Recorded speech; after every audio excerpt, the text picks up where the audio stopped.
Hello, everybody, and welcome back to another edition of the RnRGzrs show. I'm your host, Murph, and as always, my co-host, legendary Doc Vox. How you doing, Doc? Oh, unbelievably well, Murph. Yeah, Ready to yeah. talk about some rock and roll. So much to talk about this week. Oh, Just want to welcome everybody to watching the show.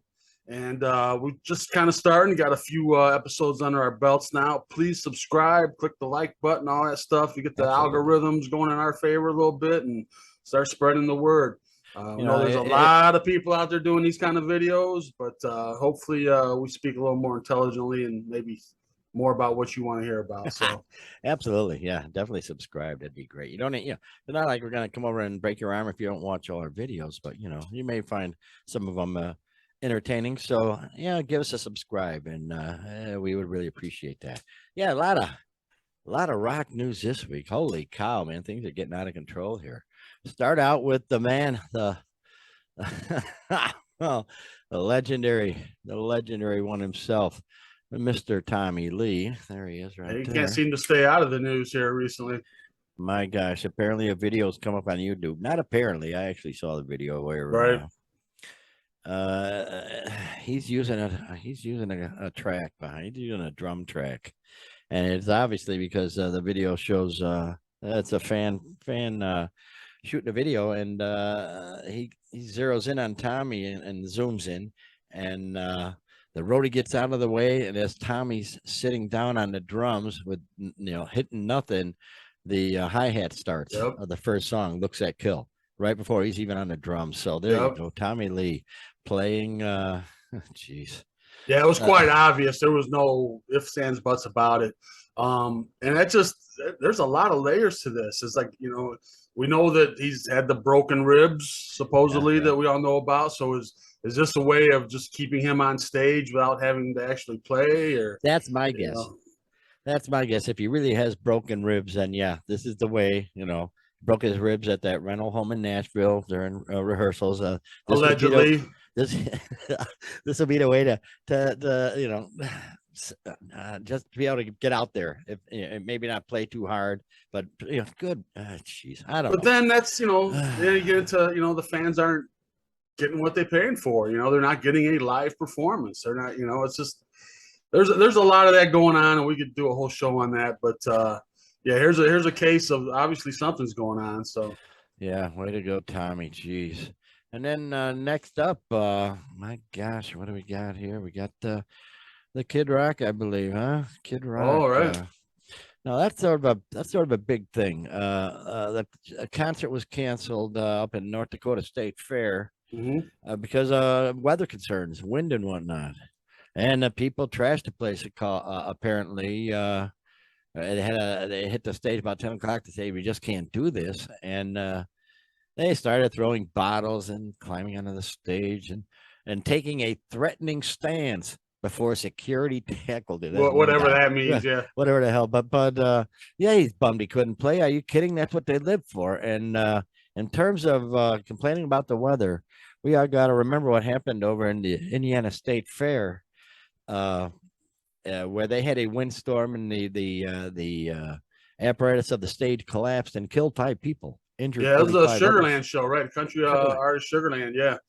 Yeah. And so I don't complain about that. I was being a classic rock band. We had a big gig one time outdoors, and the weather was fine and hot and muggy. And pretty much as soon as we got on stage, the wind kicked up, and a light tower came crashing down in front of me, and that was that. So in terms of weather, in terms of weather, no, I'm not going to complain. Yeah, you can't fight Mother Nature. And in that case, he had the Night Ranger opening up for him. I guess they did an extended set. I don't know if that was they kind of saw the storm coming and tried to get in as much as they could, but probably. Yeah, and then they just kind of kept delaying it, and then finally I guess it was about 10:30. The sheriff came on and announced no show, and yeah, people went nuts. I hate outdoor gigs because of that reason. You're at the whims of Mother Nature, and I mean they're great, but yeah, exactly. They're fun, but at the same time, and yeah, unpredictable for sure. We've been so lucky on our summer concert series. And we'll talk about that in a little bit, but yeah, that was absolutely great. So you know, you got to do what you got to do, people. Don't be rioting just because the weather goes to hell. I mean, 5 people in Indiana learn that lesson the hard way. So there you go. Next up on the news, Pat Benatar. Look at this picture I got for. It's not the most flattering, Yeah, I not the guess. most flattering of Pat. Oh, jeez. Well, gosh almighty. Pat Benatar, she's decided, you know, to virtue signal, and she's not going to play Hit Me With Your Best Shot on tour anymore. And she's come to view the song differently, blah, blah, blah. Gosh almighty. You know, really, To the it's gun violence. She's taking a stand against gun violence, which I never connected that with this song. no. You know, no, and she says, "Hit me with your best shot." There, yeah, I know what that means. It doesn't mean I don't think. guns, you know. Yeah, I don't think anybody's pulling any firearms out. Yeah, You know, it's a trouser trout they're talking about there, for crying out loud. What the, but no, she got a virtue signal and get, jeez. There's so many songs out there that might as well be canceled now, you know, if they're going to follow her lead. But, you know, I'm sure there's a ton of songs out there that. Oh, yeah. Hey, you know, Joe, shot my woman down, gone. They're gone. Get out of here. Folsom Prison, shot a man just to watch him die. Not gone, done. Shame Can't hear on that you. anymore. Shame, But, you know, shame, we try not to get too political on the show. But, yeah, it's that's ridiculous. nah, you know, love Pat, but not particularly the stance. She's off base on this one. Yeah. Tom Morello. Oh man, Tom Morello's in the news. Local boy. Jeez. Yeah. Boy, they can't catch a break, can they? Since they started, really. Right. It's one thing after another. It's funny because mere day. Here we go on from the Loudwire comment. Mere days after All That Remains vocalist Phil Labonte chastised him for referencing Vladimir Lenin on his wah pedal. How do you do that? What do you put on your wah pedal, Vladimir Lenin or something? Morello was accidentally tackled by security while performing in Toronto. I saw this tape.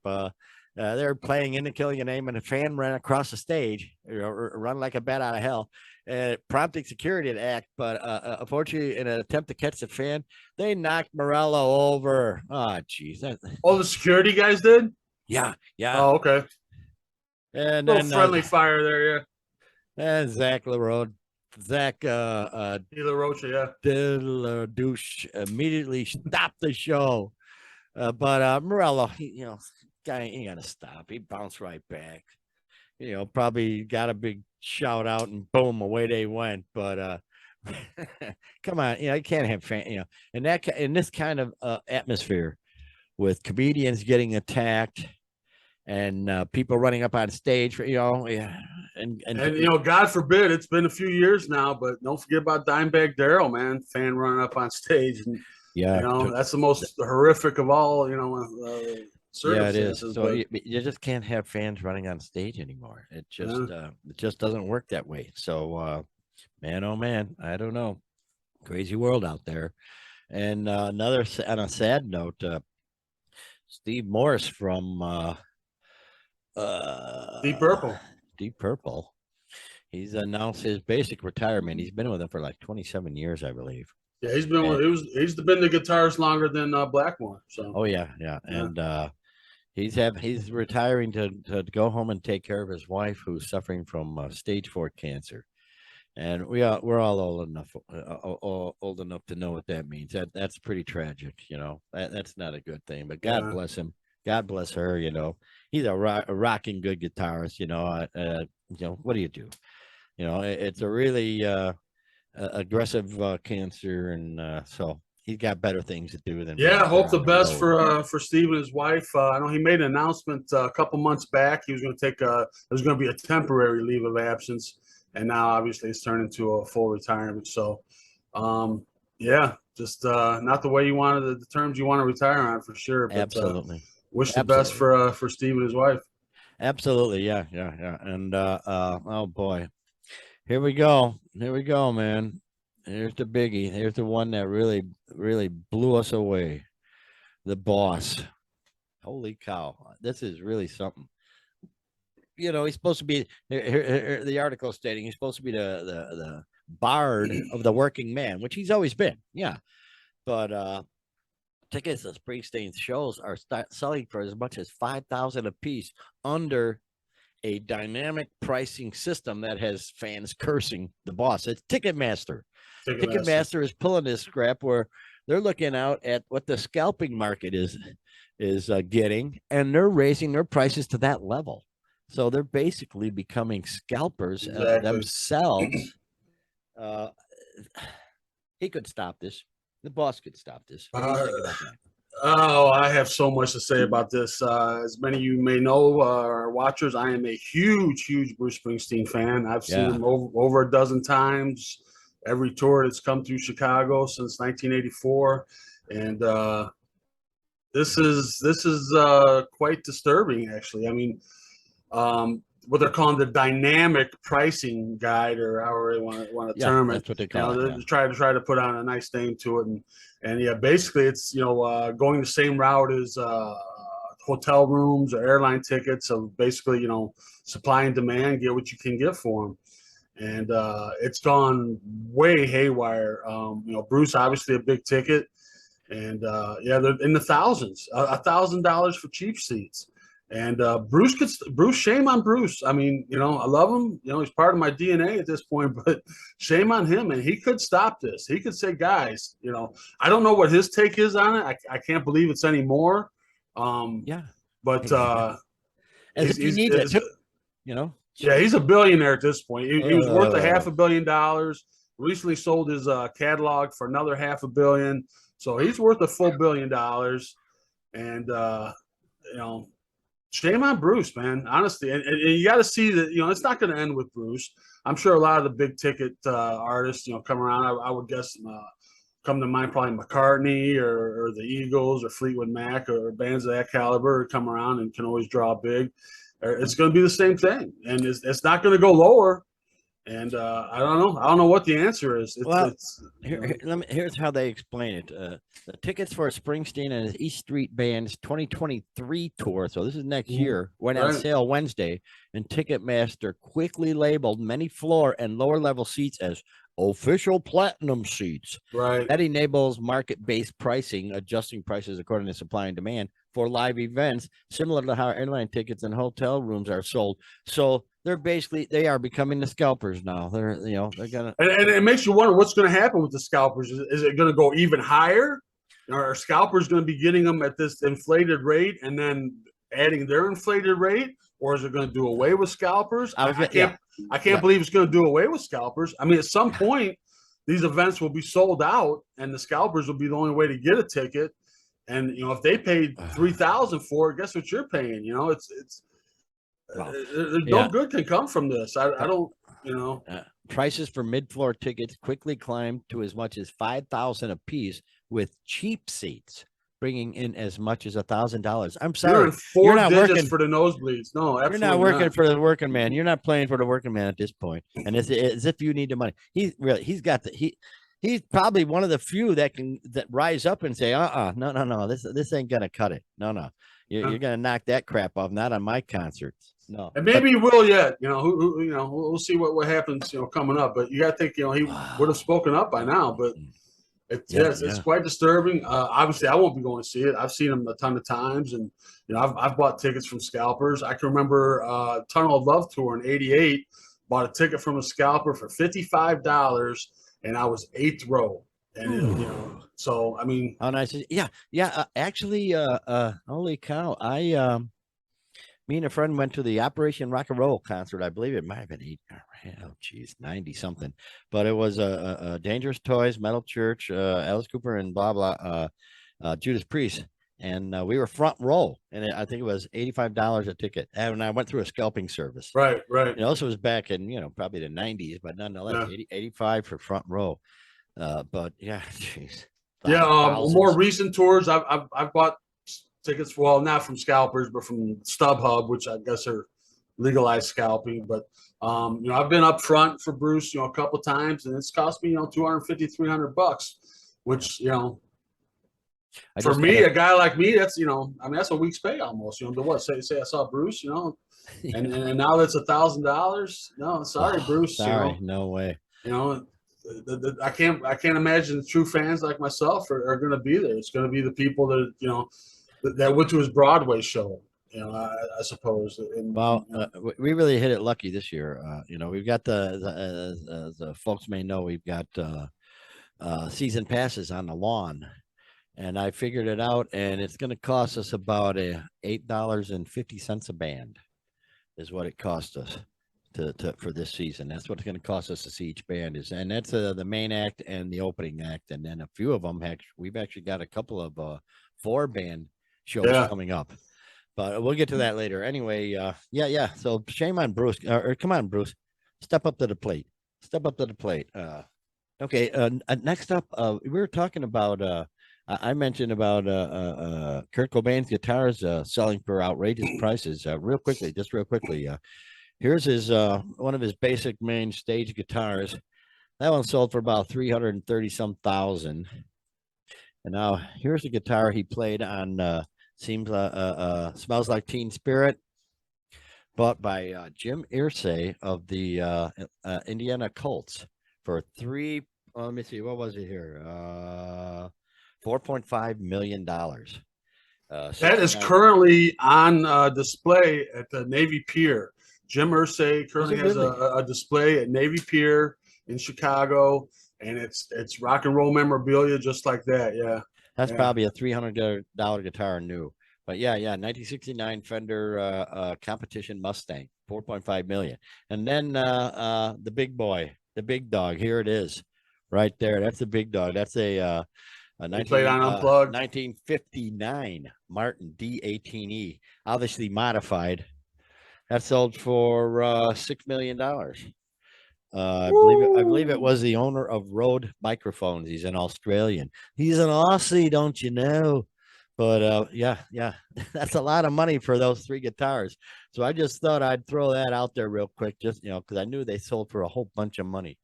Okay, baby, what do you say, Bob? Doc, we had going. There's a couple other news items I want to mention real quick before we get going. Go for it. Eddie Vedder.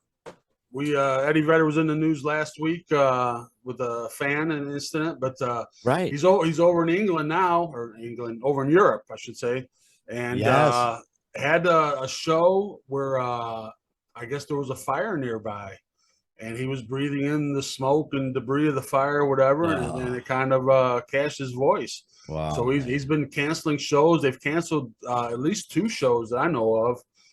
One in Prague. Can't help but feel for those fans out in Prague. I mean, how many, how often do they show up there? Exactly. How often are they going to get to see their bands? It's not like, if you miss them in Chicago, you can drive to Milwaukee or St. Louis or whatever. Right. That's pretty much your one shot. But hopefully that situation will improve. Iggy Pop as well. Iggy Pop's over in Europe right now and had to cancel some shows with voice issues as well. Iggy's 75 now. But listening to him, it didn't sound like he was really losing anything. It just kind of sounded like a temporary thing he needed to get over. So it's all these wildfires here. Yeah, it could be. Yeah. So I don't know what's going over in Europe, but it's cashing some voices. So also Ian Astbury of the Cult. You may remember the Cult back in the 80s. Oh yeah. Recently had a show and Fire. She Sells Sanctuary. That's a good song. Yes.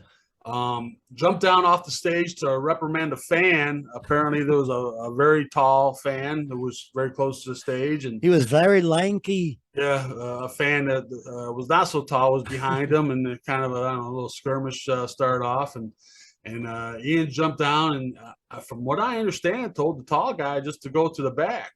As a tall guy myself, I take offense to this. That's discrimination. Yeah, what's up with that? I've been to a number of shows. I've been up front for a number of shows, and I'm 6'4". I'm a big guy, and if you can't see around me, I'm sorry. I'm not trying to be tall, but I'm vertically challenged myself. But hey, that's my problem. That's the cross I have to bear. It's being vertically challenged. So. My gosh. Yeah, you kind of find a spot in between folks where you can kind of see, and Yeah, you deal with it. You make get on a chair or whatever the heck, But, yeah, a couple other items that I saw in the news this week. So. Oh yeah. Well, Doc, we had a We had a concert last night. Another great night.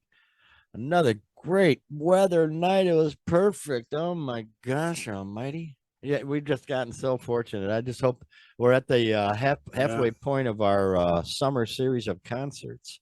And we saw last night, we saw Brian Wilson and Al Jardine opening up for Chicago. Oh, boy. Wasn't the most rockinest of shows, but you know, Well, we got to see a legend, you know, and you got know, to see a legend. that's and, worth the price of admission right there. Okay, yeah, they had a Beach Boys came out. They've got the Beach Boy Al Jardine. They've got a total of 12 piece band, and Brian is obviously really poor health. I mean, he really is. I'm quite honest. I have to say, I'm quite honestly, they took him out on this tour. He came out in a walker with some assistants and sat down at the piano, but quite honestly, I didn't see his arms move all night long. He didn't play a note. I don't think so. And it's a shame, but it was good. Like I say, it was good to see a legend, but he really didn't play. He had a couple of keyboardists back there doing all the stuff. And in terms of vocals, he tried to sing a couple of songs, and he struggled mightily. It just When they first started, it came out. They started with California Girls, and he kind of, I don't know, I guess kind of mumbled through the first couple lines of that. And then the rest of the band took over. Even Al Jardine didn't sound the greatest. You know, he kind of, you know, had his moments where he lost a little bit, but it didn't sound terrible. You know, it wasn't embarrassing himself by any means. His son sounds amazing. His son, his son out on tour. His son got you know, it doesn't fall far from the tree. His voice is amazing, super high and really good. But it was good to see a legend. Quite honestly, the highlight of that show was Brian went to God only knows, and struggled through it, but got through it, and that's one of those instances where I don't know, it was okay. I got goosebumps. You know, it was okay. And you know, he just got through that, and it was truly was goosebumps. And this was the middle of the show basically, and he's saying, "God only knows what I got," and they got through it, and at the end, it was just a quiet sign, quiet clapping, and then suddenly everybody stood up, a standing ovation for longest ovation I've been a part of. I mean, it was amazing. It really just was very the cool. Respect given right there to a legend. Just the reverence, it was. Gosh. That was very cool. Yeah. And then they played all their classics pretty much. I can't think of anything they didn't play. Well, they didn't play Kokomo, but good. Oh well, that's from the '80s. But John Stamos couldn't make it, so they didn't get into that one. But they did all the surfing hits, and they did Good Vibrations and Blondie Chapman came on. Now I read up on him. He'd played with them quite extensively through the years. He's had a couple of albums out, one in 77, one in I think 93, and I never heard of him, blah blah, but he came out and did a uncomfortably long lead. He could have stopped at any time, but he kept going and going. But it was cool. It was a good show. I've got to imagine it's Brian and Al's last tour. I mean, I don't know how they can let Brian do this again. Jeez. I mean, if they brought him on next time, that's just a notch down from Weekend at Bernie's at this point. Yeah, he's just it's really too bad, But I don't know. Maybe he wanted to. I don't know. I can't. Yeah. It was good to see him though. Good to see a legend. Truly was. Yeah. Boy, they got a lot of hits. They just kept whipping one after another. Oh yeah. Oh yeah, this one. That. All night long. Yeah. It was okay, but God bless them. These guys, they gave us so much music. So it was a good time. Never been a big Beach Boys fan, but a good time. Yeah, I know. I guess respected them for their place in music, but absolutely, yeah. I'll listen to Pet Sounds once in a while, but that's about it. Bummer, man. All right, and then of course, here comes the mighty Chicago. Holy cow. Dig them, man. Boy, they're tight as tits. Yeah, I don't know. I kind of had mixed feelings on this show.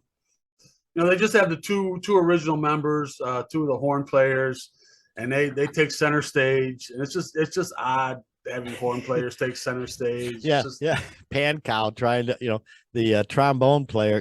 It's hard to make the trombone player a trombone. The star of the show. It just is. yeah. And So it's kind of awkward. And they got a new vocalist who sounds a hell of a lot like Peter Cetera, but yeah.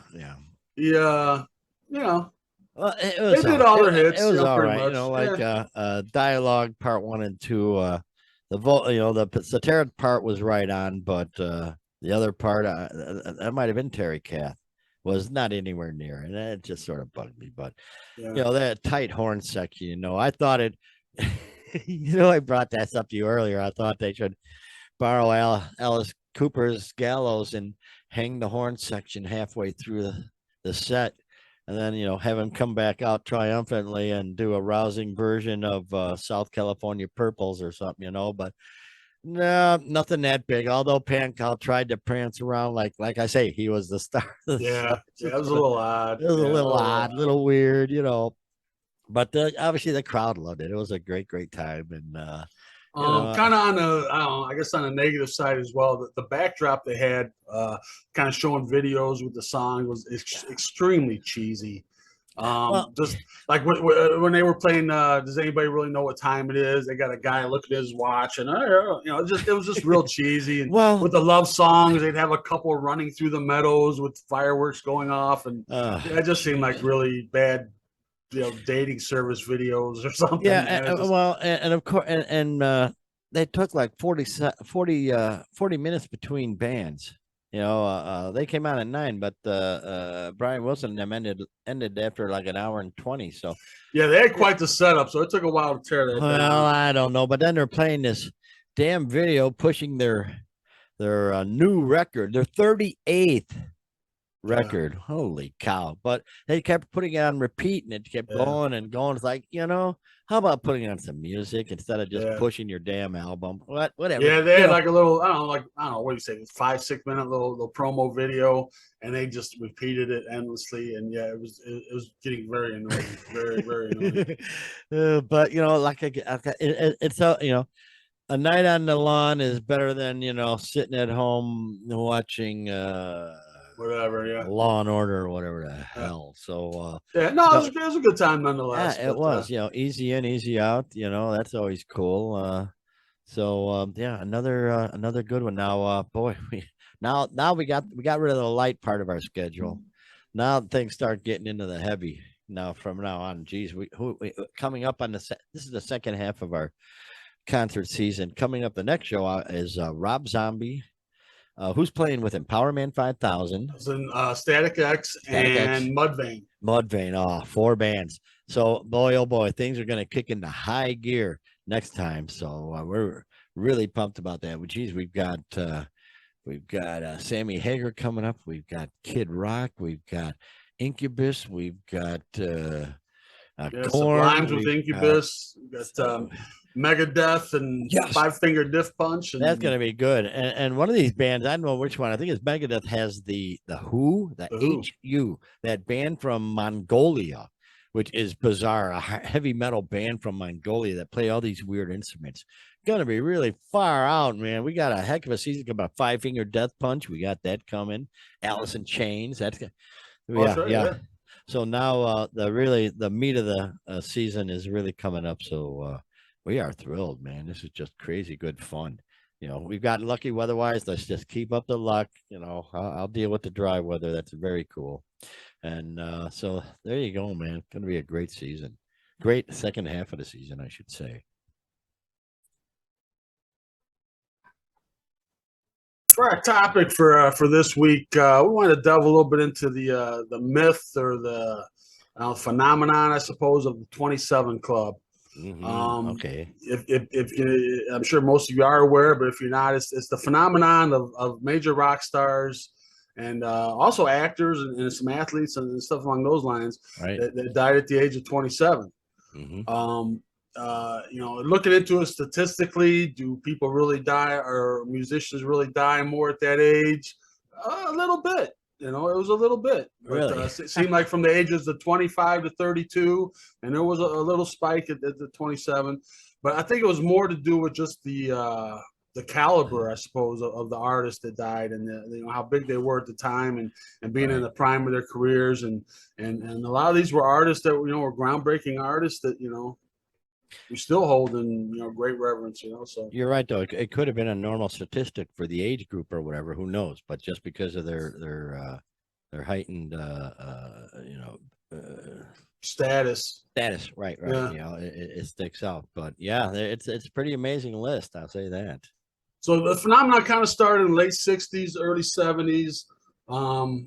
There were people before then, and we'll get into those, but there people started noticing in July of '69, Brian Jones of the Rolling Stones. There he is. I remember good old Brian. Mop top. Mono version of 12 by 5. Great haircut.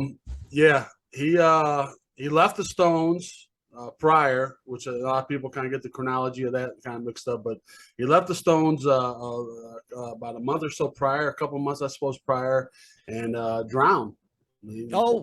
So bummer. Yeah, so so he was kind of the first one. That was kind of the rock star, and then it kind of started getting more interesting when Hendrix died. Yes, Jimmy Hendrix died September 1970, and at the height of his career. I mean, we all know the iconic, the legendary. There's not enough words to describe the career and the impact of Jimi Hendrix. Such a short career too. Yeah, exactly. And then died at 27. Kind of easy for me to say. Asphyxiation there is you go. The proper cause of death. But and then just 2 weeks after that, we lost Jan. Oh wait, I gotta show my albums. Jimi Hendrix. Yes. And just 2 weeks after that, Janis Joplin. Janis. We lost Janis. This is a great picture of her right here. I've got showing. Actually, I have that picture hanging in my hall. I have the full body picture of that hanging in my hall. Yeah, she's nude. There's a full body nude of her. Of course you have it hanging in your hall. I would expect awesome. Nothing less from you. I almost want to go get it and show it on here. But yeah, Janis OD. We lost. Gosh. Well, she was big on. I know she was big on the alcohol. That's for sure. She was the best. She was the most craziest good vocalist ever. Quite honestly. Yeah. Oh, yeah. I mean, there would nobody come close. To Janis Joplin, not even close. Jeez.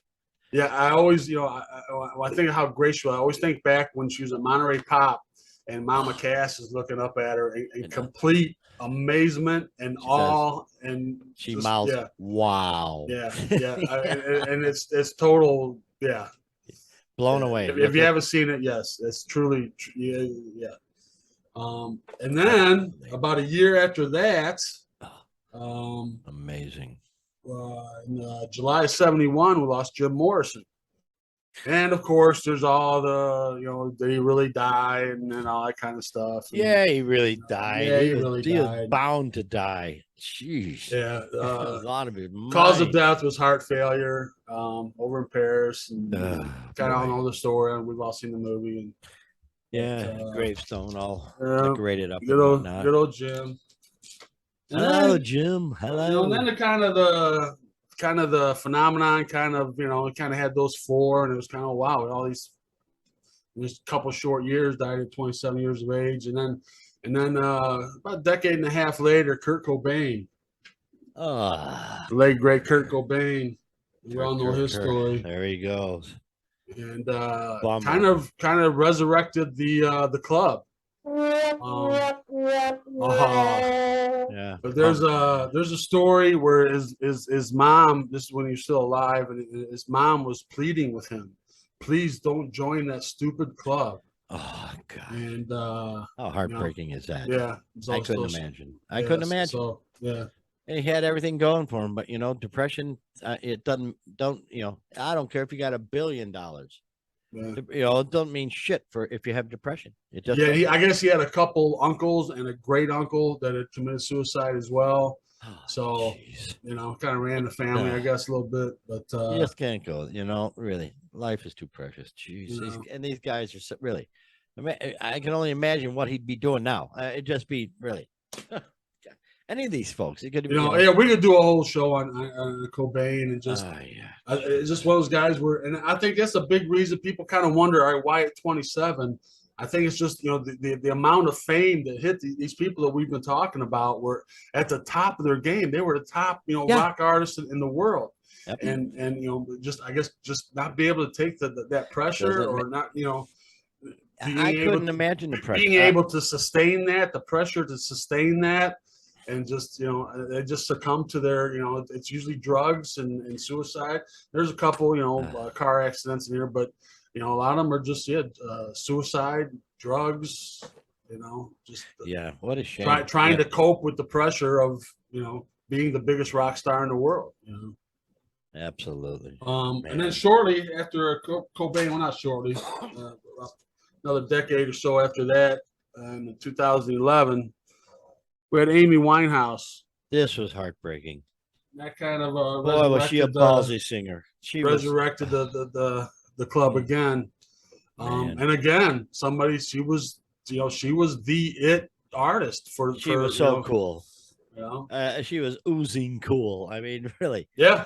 Good way to put it. Yeah. It kind of got really everybody really. Serious singers wanted to sing with her. I mean, she was so great. But and then, of course, quite ironic that her biggest hit was not going to rehab and rehab, and then ends up dying succumbing to alcohol poisoning. Jeez. Alcohol poisoning, unbelievable. And here's a fast fact, a real quick one. We had Brian Jones, Hendrix, Joplin, and Morrison all died within 2 years, and Brian Jones and Morrison died on the same day, just 2 years apart, July 3rd. There's a fast fact for you. Here's another fast fact for you that means nothing. Who portrayed the burning bush in the Three Amigos movie? Real quick. Come on, Doc. You gotta know. The burning bush. Come on. You remember he was singing. Oh, hey, what? Singing like that, It was Randy Newman. Randy Newman was the burning bush. So a fast fact right there, real quick. All right. Next on the list. Now I'll start getting a little less famous. Well, that was kind of the ones that kind of people think of the 27 Club, but there was other artists and big bands that had the same thing. That 27. One of them being Ron Pigpen McKernan. There he is, right there. Keyboardist for the Grateful Dead. And his girlfriend was Janis Joplin. I just can't stump you, dude. No. Way to go, Doc. Yeah, they were together for a while. Absolutely. Yeah. He died of a gastrointestinal hemorrhage at 27 from just a life of partying and drinking. And can you imagine how much do you have to do to die from that at 27? Oh man, there's got to be some pre-existing stuff going on or something. But I think back at when I was 27, that was a shady time. Yeah, those were wow. Glad to be here, Doc. I'll say that, man. Jeez. Yeah, we started families and settled down and all that good absolutely. Stuff. But again, some of these artists, another one was Dave Alexander from the Stooges. Oh man, the original bass player of the Stooges. Died of pulmonary edema, which I'm sure again is brought on just from too much partying and too much, system just couldn't take it, and at some point, got to give in. I mean, again, not a household name, but integral in the beginnings of punk, and lost them. Another one, Pete Ham. You may remember a band called Badfinger. Oh, sure. They were almost kind of a little brother band to the Beatles in a lot of ways. McCartney kind of wrote their first hit, and Pete Ham committed suicide again. Depression, I'm sure. Another suicide at 27. He was the leader of the band, and obviously, little Badfinger, but I don't know. I like to delve a little more into see exactly what was going on with him. It sounds interesting, but I'll be darned. Yeah. The first member, if you want to go chronological in order, would be the great Robert Johnson. No kidding. Yeah. How about that? The great Robert Johnson. Wow. Died at 27. from unknown causes. Well, yeah, The- he made a deal with the devil at the crossroads, right? That's exactly right. Yeah. Jeez, Robert. So yeah, if you don't know Robert Johnson, please look into him. It's I've made that pilgrimage down to Clarksdale, Mississippi, and stood at the crossroads and Fell down on my knees. Brought my bass out there at midnight, and the devil never showed up, man. I just, but Robert Johnson was, supposedly he sold his soul to the devil. Story was, he tried to play guitar, played with guys like Sun House, great Delta blues guys like that, and it was horrible. Robert Lockwood, guys like that, and then he was horrible. And then he went away for a while, and then he came back. And there was part of Sun House. Sun House is playing at some juke joint or whatever, and it's taking a break. And Robert Johnson's, well, I'm gonna step in just for a little bit, and their jaws dropped. They remember him from before, and his jaws dropped. So the story was he must have sold his soul to the devil to gain the virtuosity. Died at 27. But died at 27. Story is poisoned by a jealous husband. Oh, really? Kind of a cool story. If it's not true, probably is. Probably is. Oh man, very cool. I'll be darned. Next one on is kind of interesting. Mia Zapata. Again, Zapata. Not a household name, right? But she was part of the Seattle grunge thing, but stayed kind of more local. She was a leader of the band called the Gits, Gits. There you go. They were, they had some local success. Never made it really, really big. And she was coming home from watching a gig. Probably Pearl Jam or something. Who knows? No, this is actually a little later. This is in '93. So kind of the big bands that hit at that point. Mm-hmm. But anyway, was coming home from a show and was sexually assaulted, raped, and murdered. No shit. Yeah. And took a really long time to find the murderer. I think with the DNA and forensics and that type of thing, they caught up with them in the mid 2000s, late almost like maybe 2010, maybe something like that. But just some guy, random, had no connection, didn't know who she was, just some dirtbag, and dirtbag indeed, and ended up dying in prison. So good. Yeah, dirtbag. Face your maker now, son of a bitch. So unfortunately for her, as there's a case of nothing to do with being at the top of your game or being enjoying life. She's just trying to do something in her rock band and out of this. So jeez. A couple other ones that lesser known, but bands that I happen to like died for car crashes. Going back to the early 70s, a band called Big Star. Yeah, we talked about them. We talked about Big Star. One of our early shows, Yeah. And the two main kind of the driving force, a guy named Alex Chilton and Chris Bell. And Chris Bell died in a car crash in '78. Big Star had broken up at that point, and he was pursuing a solo career, and was a gifted artist. Who knows what he would have come up with. 78, died in 78, huh? Yeah, in a car crash. December 27th. Right after Christmas. Jeez. Yeah, right between the holidays. Yeah. And then last one we'll bring up, and there are several more of lesser renown, I guess, but another one I want to bring up from a band called the Minutemen. They were a punk band out of Southern California. Early 80s, and they were a three-piece, and the leader of the band, a guy named Boon, big heavy set guy, and died in a car crash in '85. And they were, I don't think they would have ever made it big, but they certainly had their niche in that punk community. The bass player from that band, Mike Watt, has gone on to play with. He was in the Stooges for a while. I know he played with Jay Mascis from Dinosaur Jr. for a while. Okay. So he's been one of those kind of guys that's just been popping in and out all over the place. But D. Boon, there's a documentary on the forming of that band called We Jam Econo. And it's a good title for it. They were as stripped down, bare bones as you can get. They started playing. They didn't know anything. They thought that, they know about tuning. They thought just different people like looser strings or tighter strings. They didn't know about tuning, they didn't know anything, and they just kind of totally learned on their own and became this punk band and very cool, kind of almost like free jazz. They were called the Minutemen because that's about how long their songs were. But yeah, another tragedy, lost in a car crash. D. Boon. So Pate DeFreitas of Echo and the Bunnymen. You've heard of them? I have. I've seen them. Yeah. He died in '89 of a motorcycle wreck. So okay, they're all over. There's a stunning list.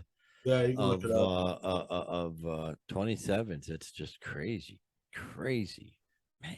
Oof. Yeah, just one of those things. Just Mars Volta, Jeremy Michael Mars Ward, Volta, yeah, it was good. 2003, died of a heroin overdose.